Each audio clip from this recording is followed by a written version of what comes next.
దేశవ్యాప్తంగా జరుగుతున్న సార్వత్రిక ఎన్నికల సమరంలో 4 విడతల ఎన్నికలైతే పూర్తయిపోయినాయి. మరో 3 విడతల ఎన్నికలు పూర్తయిన తర్వాత జూన్ 1వ తేదీకి పూర్తయిపోతే జూన్ 4వ తేదీన ఫలితాలు వచ్చే అవకాశం ఉంది. ఈ లోపల ఎవరి అంచనాల వారివి ఆంధ్రప్రదేశ్లో మాత్రం ప్రస్తుతానికైతే 80% పైగా ఓటింగ్ శాతం నమోదయ్యింది అనేది ఒక అంచనా. పూర్తిగా అయితే అధికారిక ప్రకటన ఈ వీడియో చేసే వరకు అయితే ఇంకా రాలేదు. నిజంగా 80% పైగా పోలింగ్ గనక నమోదైతే ఆంధ్రప్రదేశ్లో ఎటువంటి మార్పులు చూసే అవకాశం ఉంది? ఓటర్ నాడి ఎలా ఉండే అవకాశం ఉంది? ప్రస్తుతం ఉన్న ప్రభుత్వం మీదో లేదంటే ప్రతిపక్షంలో ఉన్న ఎన్డీఏ కూటమికి సంబంధించో లేదంటే తెలుగుదేశం పార్టీకి సంబంధించో ఒక కసిగా ఓట్లేసేందుకు బయటకు వచ్చారు అని అనుకోవాలా జనం. అలాగే ఎన్నికల నిర్వహణకు సంబంధించి ఈసీ తీసుకున్న నిర్ణయాలు ఎక్కడా కూడా కనీసం రీపోలింగ్కి అవకాశం లేకుండా సజావుగానే ఎన్నికలు సాగడం ఓవరాల్గా వీటన్నిటికి సంబంధించి చర్చించే ప్రయత్నం చేద్దాం. సార్, ఫస్ట్ 2014, 2019 కంపేర్ చేసుకుంటే దాదాపు ఒక 6% అనుకుంటా ఓట్ బ్యాంక్ పెరిగింది. 74 అప్పుడు, తర్వాత మొన్నేమో 79 చిల్లర. ఇప్పుడు 80కి పైగా శాతం నమోదు అవ్వడం అంటే ఒక రకంగా ఎవరు ట్రెండ్ సెట్ చేస్తున్నారు అనుకోవాలి, లేదంటే ప్రజల్లో ఒక బాధ్యత లేదంటే ఒక కసి ఏమన్నా వచ్చిందా? 2014లో కూడా రానంత కసి ఇప్పుడు వచ్చినట్టు ఆ లెక్కను చూసుకున్నప్పుడు. 2014లో ఎందుకు కసి రావాలి అంటే రాష్ట్ర విభజన జరిగినటువంటి సందర్భంలో ఉన్నది. ఆ రోజున భారీ పర్సంటేజ్ ఆఫ్ పోల్ అనుకున్నది. వాటితో చూస్తే అది భారీ కాదనిపిస్తుంది అనమాట. అంతే, దాంతో పోల్చుకుంటే భారీ కాదు. ఇంకోటి ఆనాడు లేనటువంటి ఫీలింగ్ ఏంటంటే 2014లో వచ్చేటప్పటికి ఆంధ్ర తెలంగాణ 2 చోట్ల కూడా ఎన్నికలు జరుగుతున్నాయి. అవును, ఒకేసారి జరిగినాయి. ఇక 2019లో వేరువేరుగా 14లో వచ్చేటప్పుడు జరిగేటప్పుడు ఆంధ్రులు అక్కడ ఉన్నటువంటి వాళ్ళు తమని తాము ప్రూవ్ చేసుకోవాల్సి వచ్చింది. హైదరాబాద్ లో ఉన్నటువంటి ఆంధ్రులు తమని తాము ప్రూవ్ చేసుకోవాల్సి వచ్చింది. అది టీఆర్ఎస్ కి అనుకూలంగా వెయ్యకపోతే తమని దెబ్బతీస్తారన్న భయం కూడా వచ్చింది. అదే సందర్భంలో టీఆర్ఎస్ కి కాకుండా మనం ఒక ప్రత్యామ్నాయం కావాలి అక్కడ అన్నటువంటి భయం కూడా వచ్చింది.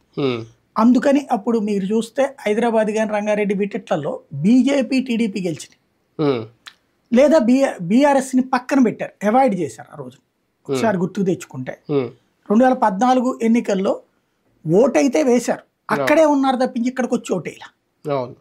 ఇక్కడ మనకి దాదాపుగా 10 నుంచి 15% ఓట్లు, 10% వేసుకోండి, ఒక 20 లక్షల ఓట్లు దాకా కూడా అక్కడ ఉన్న వాళ్ళకి ఇక్కడ ఉంటాయి. దాంట్లో 6 లక్షల నుంచి ఇప్పుడు 6 లక్షలు వేశారు ఓట్లు. 6 లక్షల మంది దాకా వచ్చారు, 6 నుంచి 8 లక్షలు. ఆ టైంలో 6 లక్షలు రాల, దానివలన ఆ పర్సంటేజ్ కూడా 74 దగ్గర ఆగింది అనమాట. 79కి వచ్చేటప్పటికి 79% పోలింగ్ జరిగింది. దానికి రీజన్ ఏంటి అంటే అది కసి. ఇది మామూలుగా మనం లెక్క ఏం వేసుకోవాలంటే ఎప్పుడైనా సరే 100 ఓట్లు ఉన్నాయంటే 10 ఓట్లను తీసేసేయాలి. ఎందుకు అంటే ఈ 10 ఓట్లు కూడా ఇక్కడ మనకి దాదాపుగా 65% టెనెంట్స్, అద్దెలకు ఉంటాం. ఈ టెనెంట్స్ అనేటువంటి వాళ్ళు మొదట ఒక ఇంట్లో అద్దెకున్నప్పుడు ఓటు వచ్చి ఉంటుంది, తర్వాత 2వది మారుతారు, 3వది మారుతారు, 4వది మారుతారు. ఇవాళ ఎక్కడ అద్దెకున్నారో అక్కడ తీసుకుంటారు ఓటు, పాతది తొలగించరు. ఆ తొలగించే ప్రొసీజర్ అది వీళ్ళకి తెలియదు. దాన్ని ఆ మధ్యన వాలంటీర్లు ఆ ప్రక్రియ చేపడితే దాన్ని రచ్చ చేసి ఆపిచ్చారు. యాక్చువల్గా వాలంటీర్లతో అది కనుక పర్ఫెక్ట్గా చేస్తే కనీసం ఓ 15-20 లక్షల ఓట్లు పోతాయి. ఏది డబ్బులే, ఇక్కడ ఇంకేం లేదు, డబ్బులు కూడా ఉంటాయి. 2 ఓట్లు వేసే అంత వీలు ఉంటుందా? వెయ్యలా. కానీ మనకి ఇక్కడ లెక్క ఏం చెప్తున్నాము, పర్సంటేజ్ తగ్గిందని చెప్తుంటాం. అంతే కదా, బేసిక్ గా అది కాదు అంటున్నా నేను. అంటే ఇప్పుడు 100కి 90 మంది ఓట్లు వేసినట్టు ఇప్పుడు ఈ పర్సంటేజ్ చూస్తే అంతే. అంటే ఒక 10% ఎక్స్ట్రా యాడ్ చేసుకోవాలి, అది ఎందుకంటే అవి మైనస్ చేయాలి కాబట్టి ఆ రేంజ్ లో ఉన్నది ప్రస్తుతం పరిస్థితి. అంటే దాదాపుగా ప్రతి 10 మందిలో ఒకళ్ళు తప్ప 9 మంది ఓటేసినట్టు. కాబట్టి ఇది చాలా కీ ఎలక్షన్ అని చెప్పాలి. 2014-19 కంపేర్ చేసుకున్నప్పుడు అప్పటి ప్రభుత్వం మీద యాంటీ ఇన్కంబెన్సీ ఉన్నట్టే అప్పుడు మనం లెక్కలేసుకుంటే మరి ఇప్పుడు పరిస్థితి ఏంటి? అంతే అయ్యి ఉండొచ్చు, యాంటీ ఇన్కంబెన్సీ అయ్యి ఉండొచ్చు, ప్రో ఇన్కంబెన్సీ అయ్యి ఉండొచ్చు. ఇందులో 2 రకాలు ఉంటుంది. యాంటీ ఇన్కంబెన్సీ అనేటువంటిది అప్పుడు దేని మీద ఉంది? చంద్రబాబు నాయుడు గారు ఇచ్చినటువంటి ఆ 2 హామీలు అమలు చేయకపోవడం, ఏదైతే సంపూర్ణ రుణమాఫీ, డ్వాక్రా రుణమాఫీ, ఈ 2 చేయలేదు. అది ఒక యాంటీ ఇన్కంబెన్సీ. ఉమెన్లో, వృద్ధులలో పెద్ద యాంటీ ఇన్కంబెన్సీ ఏం లేదు అప్పుడు, ఎందుకంటే పెంచారు పెన్షన్ కాబట్టి. మహిళల్లో మాత్రం దాదాపుగా 1 కోటి మంది డ్వాక్రా మహిళలు, వాళ్ళల్లో యాంటీ ఇన్కంబెన్సీ అది బాగా ఉంది. చివరిలో 10,000 రూపాయల పసుపు కుంకుమ ద్వారా చల్లార్చాలనుకున్న తెలుగుదేశం అభిమాన మహిళలు ఓకే గాని మిగతా వాళ్ళల్లో తటస్థులైనటువంటి వాళ్ళల్లో ఆ నెగిటివిటీ బాగా వచ్చింది. రెండవ యాంటీ ఇన్కంబెన్సీ ఏంటయ్యా అంటే Amaravati based anti incumbency. Rayalaseema కానీ ఉత్తరాంధ్రలో ఉన్నటువంటి వాళ్ళు ఇంక్లూడింగ్ విజయవాడ గుంటూరులు కూడా మొత్తం తీసుకెళ్ళి 29 గ్రామాల్లో పెడితే ఇంకా మా పరిస్థితి ఏంటి, మా రాష్ట్రంలో ఇంకెక్కడా ఎదగదా, అక్కడే ఎదుగుతుందా, ఆస్తి అంతా వాళ్ళ చుట్టూనే కేంద్రీకరించుకుంటారా అన్నటువంటి ఒక ఎవర్షన్. ఈవెన్ ఒక సామాజిక వర్గమే సొంతం చేసుకుంటుందంటూ పవన్ కళ్యాణ్ లాంటి వాడు రోడ్డెక్కి మాట్లాడటంతో ప్రారంభమైన ఎవర్షన్ అది జగన్ పెద్దగా ఏం దాన్ని సీరియస్గా తీసుకెళ్ళాలి. కానీ పవన్ కళ్యాణ్ సృష్టించిన ఎవర్షన్ అన్నటువంటిది బాగా వెళ్ళింది. ఆ తర్వాత ఆయన దాన్ని డైవర్ట్ చేయడానికి చూసినా కూడా వర్కౌట్ కాల. దాని ఇంపాక్ట్, దాని వలన ఇతర ప్రాంతాల్లో వచ్చిన వ్యతిరేకత, ఈ 3 కలిపితే యాంటీ ఇన్కంబెన్సీ అది జగన్కి ఫెచ్చింగ్ అయింది. ఎందుకు ప్రత్యామ్నాయంగా పవన్ కళ్యాణ్ ప్రయత్నించాడు కానీ ఆయన వాళ్ళ మనిషి అన్నటువంటిది. ఎందుకంటే పవన్ కళ్యాణ్ నియోజకవర్గాలు వాళ్ళు ప్రచారం చేయకపోవడం, వాళ్ళ నియోజకవర్గాల్లో పవన్ కళ్యాణ్ ప్రచారం చేయకపోవడం, ఏది చంద్రబాబు లోకేష్ నియోజకవర్గాలు కానీ అట్లాగే పవన్ కళ్యాణ్ 2 నియోజకవర్గాలు కానీ ప్రచారం చేయకపోవడం అన్నటువంటిది ఓ బలమైన సంకేతం వెళ్ళిపోయింది. దాని ఇంపాక్ట్ అక్కడ దెబ్బతింది. అందులో ఇంకోటి ప్రతిపక్షంలో ఉన్న జగన్ని విమర్శించడం అన్నటువంటి అది వాళ్ళు ఒకటి అన్నటువంటి కసి కూడా ఒకటి తోడైంది.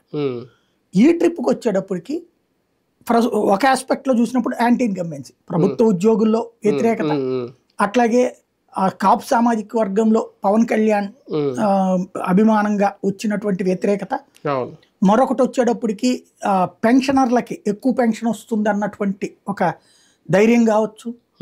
అదే సందర్భంలో ఈ ఓవరాల్ ఫినామినాలో నిరుద్యోగులు ఎవరైతే ఎక్స్పెక్ట్ చేసింది ఒకేసారి వచ్చింది అనే దానికంటే మాకు కంటిన్యూగా ఇస్తానన్నావు కదా ఇవ్వలేదు అన్నటువంటి ఎవర్షన్ కావచ్చు. ఇంకొక వైపున వచ్చేటప్పటికి మిడిల్ క్లాస్ ఇదంతా పేదలకే పంచి పెడుతున్నాడు, సాధారణ ప్రజలకి ఏమీ లేదు అన్నటువంటి ఎవర్షన్ కావచ్చు. ఇవన్నీ కలిపి యాంటీ ఇన్కంబెన్సీ అయ్యేటట్టే గనక అవ్వచ్చు. అదైతే ఈ పర్సంటేజ్ కసితో ఓటేసినట్టు, యాంటీగా కసితో ఓటేసినట్టు అవుతుంది. అసలు how to make anti incumbency అంటే పాలన చూడాలా, వ్యక్తిని నాయకుడిని చూడాలా, లేదంటే వీళ్ళ తాయిలాల రూపంలో ముందుగా ఇద్దరు పోటాపోటీగా ప్రకటించుకుని సంక్షేమం చూస్తే అది తయారవుతుందా? మంది పరిపక్వత లేని ప్రజాస్వామ్యం అట్లా ఒక ఈ ప్రాతిపదికన ఉండదు. మనకి ఒక ఇంట్లోనే తల్లికి కొడుక్కి తండ్రికి తల్లికి మధ్యన విభేదాలు ఇట్లా ఉండే సమాజం, ఒకళ్ళ మాట ఇంకొకళ్ళు ఎవరు వినేటటువంటి సమాజం కాదు. అంటే అప్పుడు అది మరి 2014 అదే కంపేర్ చేసుకున్నాం కదా, ఒక రాజధాని గురించో లేదంటే 29 గ్రామాలకు ఆ పాయింట్ లోనే అది వ్యతిరేకత అనేది తయారైనప్పుడు 2019 నుంచి ఇప్పుడు మధ్యలో ఏ బేసిస్ ఉంది అని నేను చెప్తుంది. అదే అవేంటి పాయింట్స్ అన్ని ఉన్నాయి దాంట్లో. డ్వాక్రా మహిళ ఇది వాళ్ళు ఎక్స్పెక్ట్ చేసి అదే అవును. ఇప్పుడు వీళ్ళ దానికి ఇక్కడ 10 పాయింట్లు చెప్పుకున్నాం. దీంట్లో దీనికి దానికి చాలా తేడా ఉంది. అక్కడ వాళ్ళ దాని మీద ఉన్న వ్యతిరేకతలు అవి, ఇప్పుడు వీళ్ళ దాని మీద వ్యతిరేకతలు ఇవి. అనుకూలత అన్నటువంటి ఇది రావాలి. లేదండి అనుకూలత అనేటువంటి కాన్సెప్ట్కి వచ్చినప్పుడు ఏదైతే ఈ వాలంటీర్లకు సంబంధించినటువంటి అంశంలో ఎదురైనటువంటి సమస్య కావచ్చు, వాలంటీర్లు అంటే వాస్తవంగా సంక్షేమ పథకాల వలన అనుకూలత అటు రావాలి, ఎక్కువ ఓట్లు వచ్చినాయి. కానీ ఫీల్డ్ లెవెల్లోకి వచ్చేటప్పటికి అది నమ్మినట్టు కనిపించట్లా పబ్లిక్ లో. అంటే ఆ టాక్ లో ఉండే రిథం వేరు, బాబు ఎక్కువ ఇచ్చేస్తున్నాడు అన్నటువంటి టెంప్టేషన్ కనిపించాల. అది ప్రో ఇన్కంబెన్సీ అవుతుంది. Pro anti incumbency pro incumbency, అది ప్రో ఇన్కంబెన్సీ కిందకి కన్వర్ట్ అయిందా టీడీపీ కంటే అన్నట్టు కనిపించట్లేదు. అంటే వాళ్ళకే నమ్మకం లేకపోయిందా, నమ్మలేకపోయారా? దానికి కారణం వాలంటీర్ ప్రాబ్లం. అంటే వాలంటీర్లను ఆపేయడం, చివరిలో సంక్షేమ పథకాల డబ్బులు ఆపేయడం. అది కూడా ఎంత అవుతుంది, చేయూత కింద 18,500, ఈబీసీ నేస్తాం, తర్వాత కాపు నేస్తాం, ఇట్లాంటివి 15,000, అంటే దగ్గర దగ్గర 30-35,000 రూపాయలు. అవును. చంద్రబాబు వస్తే అది ఇవ్వడం అనేటువంటిది ఉంది. ఎందుకంటే ఇంతకుముందు జగను అన్న క్యాంటీన్లు తీసేయలేదా, అంతకుముందు ఇవ్వాల్సినటువంటి ఇవ్వలేదుగా. అప్పుడు పసుపు కుంకుమ కొంతమందికి డబ్బులు లేదు, రైతు రుణమాఫీ డబ్బులు కొంతమందికి ఇవ్వాల్సిన ఆపేశాడు కదా జగన్. అదే చంద్రబాబు అవి ఇవ్వలేదు కదా జగన్ వచ్చి. అంటే వాళ్ళ పథకం అక్కడితో క్లోజ్. మళ్ళీ కొత్త పథకాలు తీసుకొస్తారు తప్పించి వాళ్ళ పథకాలు నీళ్ళు ఎవడు అమలు చేయడు. కాబట్టి ఇప్పుడు జగన్ దగ్గర నుంచి వచ్చేటువంటి 30-35,000 రూపాయలు మినిమం పోతుంది కదా. అట్లాగే వాలంటీర్ ఆయన పెంచుతాడు అన్నటువంటి డబ్బులు లేదా వాలంటీర్లకి ఆయన మళ్ళీ ప్రమోట్ చేస్తానన్నటువంటిది అంతగా వెళ్ళిందా అంటే సందేహమే. ఆ ఇంపాక్ట్తో ఇటు ప్రో ఇన్కంబెన్సీ అవ్వచ్చు, ఇందాక ఇది యాంటీ ఇన్కంబెన్సీ చెప్పుకున్నాం, ప్రో ఇన్కంబెన్సీ అవ్వచ్చు. ఇక్కడ ఇవన్నిటి కాన్సెప్ట్ ఇందాక చంద్రబాబుకి చెప్పుకున్నట్టు చంద్రబాబుకి ప్రో ఇన్కంబెన్సీ ఏమవుతుంది, జగన్ మీద ఎవర్షన్ కావచ్చు, ఈ ఉద్యోగుల వ్యవహారాలు కావచ్చు, ఈయనకంటే చంద్రబాబు బెటర్ కావచ్చు, పవన్ కళ్యాణ్ తోడు కావచ్చు, భారతీయ జనతా పార్టీ తోడు కావచ్చు, మోడీ ఇంపాక్ట్ కావచ్చు, ఇవన్నీ ప్రో ఇన్కంబెన్సీ అవుతాయి చంద్రబాబు.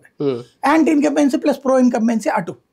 ఓటర్ ఆలోచనలో మార్పు రావడానికి పోలింగ్ పర్సెంటేజ్ పెరగడానికి ఏమైనా లింక్ ఉంటుందా? చాలా ఉంటది ఖచ్చితంగా. ఓటర్ ఆలోచన ఖచ్చితంగా మనం ఓటేసి మన అభిప్రాయం ఏంటో చెప్పాలి అనుకున్నప్పుడు మాత్రమే ఓటేస్తారు. ఇది ప్రో ఇన్కంబెన్సీ అవ్వచ్చు, యాంటీ ఇన్కంబెన్సీ అవ్వచ్చు, ఏదైనా సరే తన అభిప్రాయం ఏంటన్నది ఈవీఎం లోనే భద్రపరుస్తాడు. ఇది ఒకటి మాత్రం ఖాయం, ఇది ఈ anti or pro incumbency itself ఒక రకంగా చెప్పాలంటే కసి, తెలుగులో కసితో వేసిన ఓట్లు. అంటే చాలా స్ట్రగుల్స్ పడినప్పుడే ఆ మార్పు వస్తుంది, ఆలోచన వస్తుంది, మార్పు తీసుకురావాలనే ఆలోచన. ఈ 5 ఏళ్లలో నిజంగా అంత స్ట్రగుల్స్ ఏమన్నా ఉన్నాయంటే ఖచ్చితంగా వైసీపీ వాళ్ళు అయితే లేవనే చెప్తారు. అది తప్పు. స్ట్రగుల్ అని ఎవడంటాడు? ఇప్పుడు ఏంటంటే ఆంధ్రప్రదేశ్లో ఎవడికాడే సెఫాలజిస్ట్ అయిపోయాడు. ఇవాళ డిగ్రీ కానీ డిప్లొమా కానీ పెడితే 14 రోజుల్లోనే డిప్లొమాలు వచ్చేస్తాయి అందరికి. ఆ స్థాయిలో సెఫాలజిస్టులు అయిపోతున్నారు. ఇప్పుడు సింపుల్ లాజిక్ అండి, 2014లో కేసీఆర్ గవర్నమెంట్, అప్పుడు యాంటీ ఇన్కంబెన్సీ ఆన్ కాంగ్రెస్. అదే సందర్భంలో అది ప్రో ఇన్కంబెన్సీ కూడా కేసీఆర్కి. కేసీఆర్ అయితేనే రాష్ట్రాన్ని బాగు చేస్తాడని, చంద్రబాబు కూడా ప్రో ఇన్కంబెన్సీనే కదా అది. 2019కి వచ్చేటప్పటికి 18లో జరిగిన ఎన్నికల్లో కేసీఆర్కి ప్రో ఇన్కంబెన్సీ వచ్చింది, భారీ ఓట్ టర్నౌట్ అయ్యి కేసీఆర్ గెలిచాడు. అదే సందర్భంలో భారీ ఓట్ టర్నౌట్ అయినటువంటి చంద్రబాబు ఓడాడు. కాబట్టి ఇది ఇలాగే 2 రోజులు 4 ఉండదు రాజకీయాల్లో. 2 రోజులు ఎప్పుడు ఈ ఫార్ములా ఇది కరెక్ట్. ఇదివరకటి రోజుల్లో లెక్క ఏంటంటే 50% పోలింగ్ జరిగిందంటే అధికారంలో ఉన్నోడు వస్తాడని, 60 వరకు అయితే కనుక అత్యవసరతో అధికారంలో ఉన్నోడు వస్తాడని, 60 దాటిందంటే ప్రతిపక్షం అధికారంలోకి వస్తుందని. ఇదేంటి కాంగ్రెస్ మార్క్ డెమోక్రసీ ఉన్న రోజు. అప్పుడు కాంగ్రెస్ పార్టీకి 30-35% ఓట్లు వచ్చి మిగతాది అటో ఇటో అన్నప్పుడు. ఇప్పుడు అట్లా లేదు. ఇప్పుడు ఫర్ ఎగ్జాంపుల్ మొన్న లాస్ట్ ట్రిప్ 79 వచ్చినప్పుడు యాంటీ ఇన్కంబెన్సీ వచ్చింది. అదే సందర్భంలో అక్కడ 70 దాటిపోయినటువంటి సందర్భంలో ప్రో ఇన్కంబెన్సీ వచ్చింది కేసీఆర్. ఈవెన్ బెంగాల్లో భారీ పర్సంటేజ్ ఆఫ్ పోలింగ్ నమోదైతే యాంటీ ఇన్కంబెన్సీ అనుకున్నారు అందరూ. ఎందుకు? అంతకుముందు 18 పార్లమెంట్ స్థానాలు బీజేపీ గెలుచుకుంది కాబట్టి అది యాంటీ ఇన్కంబెన్సీ అనుకున్నారు. తీరా చూస్తే ప్రో ఇన్కంబెన్సీ వచ్చి 200 దాటింది. అప్పట్లో 2018లో కూడా కేసీఆర్ ఇలాగే ఒకసారి ముఖ్యమంత్రి అయిన తర్వాత ఎక్కడైతే ప్రభుత్వ వ్యతిరేకత పెరుగుతుందని గమనించి 6 నెలల ముందుగానే ఆయన ఎన్నికలకు వెళ్ళిపోయారు. అప్పుడు కూడా ఇలాగే ఒక మహాకూటమి పేరుతో అందరూ కలిసి ఆయన మీద దాడికి రెడీ అవుతున్నప్పుడు ఆయన జాగ్రత్త పడ్డాడు, అలర్ట్ అయ్యాడు, అనుకున్నట్టు ఆయన అధికారంలోకి వచ్చాడు అనేది. కానీ ఆంధ్రప్రదేశ్ విషయానికి వస్తే అటువంటి జాగ్రత్తలు ఏమి ఇక్కడ అధికార పక్షం తీసుకోలేదు, అలా చూస్తూ కూర్చుంది. అందుకే ఇప్పుడు జనం బయటకు వచ్చి దీనికి చాలా తేడా ఉంది. ఆ రోజున కేసీఆర్ వేసింది ఈ కూటమికి భయపడి కాదు. కూటమి అప్పటికి ఎవడనుకున్నాడు అసలు? ఇప్పుడంటే ముందే కూటమి కట్టుకున్నాడు. 3 ఏళ్ల ముందు నుంచినే కథ నడిచింది. ఫస్ట్ నుంచి అసలు జగన్ అయితే ఒక్క రోజన్న కూటమి ఉండదని చెప్పాడా? అందరికి అతను ఫ్రమ్ ద బిగినింగ్ వీళ్ళ ముగ్గురు కలిసే ఉన్నారని నమ్ముతున్నాడు. మధ్యలో జనసేన మేము విడిగా అన్నట్టు నటించింది కొన్ని రోజులు, బీజేపీ విడిగానే ఉంది చివరిదాకా కూడా, చివరిలో కలిసింది. బట్ జగన్ కి ఉన్నటువంటి అవగాహన వాళ్ళ ముగ్గురు కలిసి పోటీ చేస్తారు. ఆ విషయంలో నాయకులు ఎన్నిసార్లు ఎందుకంటే మనం ఎందుకు వీళ్ళని కెలకడం అంటే కూడా లేదా వాళ్ళ ముగ్గురు కలిసి పోటీ చేయబోతున్నా మీరు అనవసరంగా ఫీల్ కాబకండి, ఖచ్చితంగా టార్గెట్ చేయండి అనే చెప్పాడు అతను. ఇక అది పక్కన పెడితే కేసీఆర్కి 2018లో కూటమి కాదు ఎఫెక్ట్. అక్కడ కూటమి అనేది లాస్ట్ సెకండ్. అతను ముందస్తు ఎన్నికలకి వెళ్ళింది కూటమికి భయపడి కాదు, ముందస్తు ఎన్నికలకి వెళ్ళింది పార్లమెంట్ ఎన్నికల్ని దృష్టిలో పెట్టుకుని. పార్లమెంట్ ఎన్నికలతో కలిసి అసెంబ్లీ ఎన్నికలు జరిగినప్పుడు పార్లమెంట్ ఎన్నికల ఫలితాల ఇంపాక్ట్ రాష్ట్ర ఎన్నికల మీద కూడా ఉంటుంది, అసెంబ్లీ మీద కూడా. ఆ ఇంపాక్ట్ ద్వారా తను దెబ్బతింటానని భయపడి, అంటే అది కాంగ్రెస్ వర్సెస్ బీజేపీ అవుతుంది తప్పించి మధ్యలో తను ఆటలాట పండి అయిపోతాడు. అందుకోసం ముందస్తుకి వెళ్ళి గెలిచాడు. అందుకని మీరు చూడండి ఇక్కడేమో 84-83 దాకా తెచ్చుకున్నటువంటి వాడు అదే పార్లమెంట్ ఎన్నికలకు వచ్చేటప్పటికి 9, అంటే 9 ఏళ్ళు ఎంత అయింది అక్కడ? అసలు కంటే తక్కిందిగా మెజార్టీ అక్కడ. కాబట్టి అట్లాగా ఇక్కడ ఆంధ్రప్రదేశ్కి వచ్చేటప్పటికి ఇప్పుడు ఆ రూట్లో చూసుకున్నప్పుడు యాంటీ వైసీపీ అవుతుంది. ఎందుకని? మోడీ పాజిటివ్ వేవ్ అన్నటువంటి దేశవ్యాప్తంగా ఉండటం, అది ఇది ఇటుకు రావాలి. అయితే భారతీయ జనతా పార్టీ వాళ్ళు ఈ కూటమిని ఓన్ చేసుకున్నారా లేదా, దాన్ని బట్టి ఇది ప్రోనా యాంటీ ఇన్కంబెన్సీనా అనేది కనబడుతుంది. మీకు అక్కడ భారతీయ జనతా పార్టీ ఇండివిజువల్ గా పోటీ చేసింది కాబట్టి ప్రో ఇన్కంబెన్సీ కాన్సెప్ట్ బీజేపీ వైపుకి వెళ్ళింది. కేసీఆర్ అక్కడ 9కి పరిమితం అవ్వాల్సి. ఇక్కడ ఓటర్ షిఫ్టింగ్ అన్నటువంటి ముఖ్యం, ఓట్ ట్రాన్స్ఫర్ అన్నటువంటి.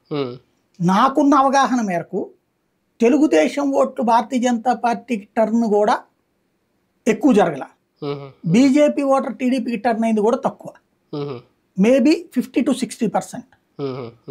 అది మీకు ప్రో ఇన్కంబెన్సీ వర్కౌట్ కాదు. కాకపోతే ఆ మాత్రపు ఓట్లు యాడ్ అయినట్టే తెలుగుదేశాన్ని, ఆ మాత్రపు ఓట్లు బీజేపీకి యాడ్ అయినట్టే.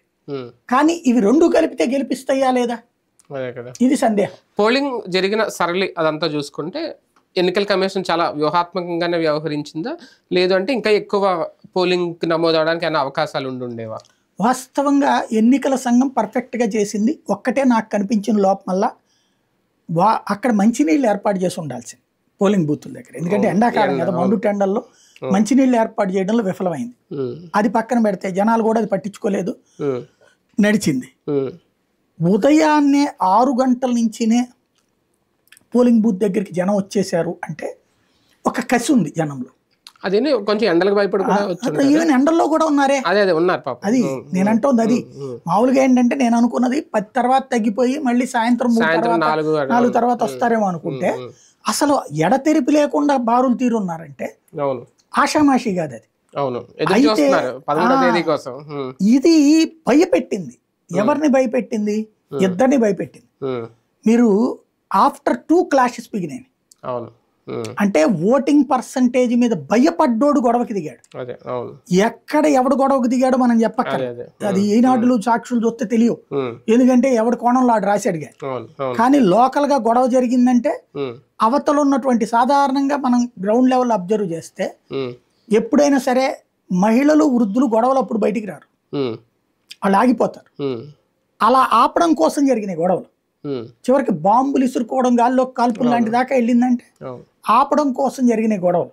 అంటే మహిళల్ని వృద్ధుల్ని పోలింగ్ బూత్ దగ్గరికి వెళ్ళకూడదని ఎవరు ఆశించారు? ఇది నెంబర్ 1. ఇక్కడే ఇంకొక టిల్ట్ కనిపించింది. మహిళలు వృద్ధుల్ని ఆపడానికి 1 గంటన్నర జరిగితే ఎన్నికల సంఘం ఇక్కడ అద్భుతమైన పని ఏం చేసిందంటే, వెంటనే అక్కడ ఆ పరిస్థితికి కారణమైన వాళ్ళని అటోడైనా ఇటోడైనా గృహ నిర్బంధం చేసేది. లైక్ అస్మిత్ రెడ్డి, కేతిరెడ్డి, ఇక్కడ ఏది శివ, తెనాలి, అట్లాగే వీళ్ళకి సంబంధించి మాచర్ల, పిన్నెల్లి, ఇట్లాగా అందరినీ గృహ నిర్బంధం చేసేసేటప్పటికి ఘర్షణ వాతావరణాన్ని వేగంగా కంట్రోల్ చేయగలిగారు పోలీస్ యంత్రాంగం. దాని ఫలితం ఏమైంది? మళ్ళీ మహిళలు వృద్ధులు ఆగిపోలా, ఇక గొడవలని మనకెందుకు లేని ఆగకుండా ఓటింగ్ వెళ్ళటం వల్లనే రాత్రి 12 దాటాక కూడా ఓట్లు జరిగాయి. అంటే ఒక కసితో ఓటింగ్ జరిగింది అన్నటువంటిది మాత్రం స్పష్టమవుతుంది. ఎక్కడ కూడా రీపోలింగ్లు కూడా లేకపోవడం అంటే ఒక రకంగా జాగ్రత్తగానే తీసుకున్నారు.